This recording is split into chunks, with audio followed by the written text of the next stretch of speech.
Setelah Tuhan Yesus memasuki Yerusalem, murid-murid berkata kepada Tuhan. Mereka berkata bahwa kota Yerusalem dan bait suci itu dihiasi dengan batu-batu yang indah dan persembahan yang berharga. Terlihat sangat megah dan indah. Namun Tuhan Yesus berkata demikian. Apa yang kalian lihat ini, akan datang waktunya. Tidak akan ada satu batu pun yang tersisa di atas batu lainnya. Setiap batu akan diruntuhkan. Saudara-saudari, pikirkanlah. Yerusalem pada masa itu adalah kota terindah di antara semua bangsa. Karena di dalamnya ada bait suci Allah. Namun Tuhan berkata, ketika murid-murid berbicara tentang bait suci, dan pada waktu itu bait suci dihiasi dengan batu yang sangat indah, sangat cantik. Tetapi Tuhan berkata, apa yang kalian lihat ini, pada waktunya nanti, tidak akan ada satu batu pun yang tersisa di atas batu lainnya. Apa artinya ini?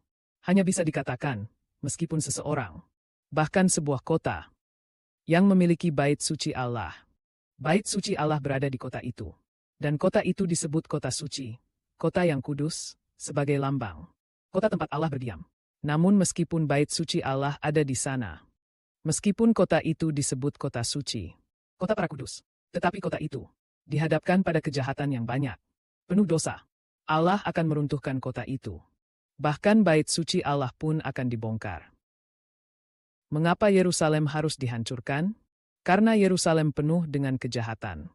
Penuh dengan kejahatan. Meskipun kota itu adalah tempat bait suci Allah. Meskipun itu tempat menyembah Allah. Dan meskipun kota itu disebut kota suci Tuhan. Namun karena penduduknya melakukan banyak kejahatan, tidak taat kepada Allah. Meskipun disebut kota Allah, tempat bait suci Allah, kota itu akan dihancurkan. Ini mengajarkan kita bahwa seorang manusia, kita sebagai anak-anak sorgawi, Bapa sangat mengasihi kita. Tetapi jika kita berbuat jahat, jika kita seperti orang-orang pada perjanjian lama yang menjauh dari Allah, maka Allah juga akan meruntuhkan kerajaan kita. Akan menghancurkan bait perjanjian hati kita, menghancurkan orang-orang sorgawi kita. Namun jika kita adalah anak-anak yang menghormati Allah, anak-anak yang sangat mengasihi Allah, maka Allah akan selalu bersama kita. Secara logika, kota yang Allah di dalamnya, karena bait sucinya ada di sana, melambangkan bahwa Allah berdiam di kota itu. Namun, lihatlah apa yang kalian lihat ini. Kelak nanti tidak ada satu batu pun yang tersisa di atas batu lainnya. Setiap batu akan dibongkar. Kota itu penuh dengan kejahatan. Bahkan bait suci Allah dihancurkan. Apakah Allah tidak mampu menjaga baitnya sendiri? Tentu saja tidak. Yang menghancurkan adalah tentara asing yang diutus Allah.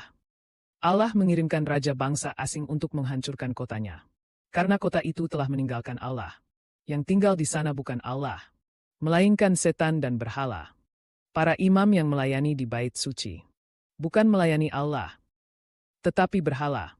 Para imam yang meninggalkan Allah.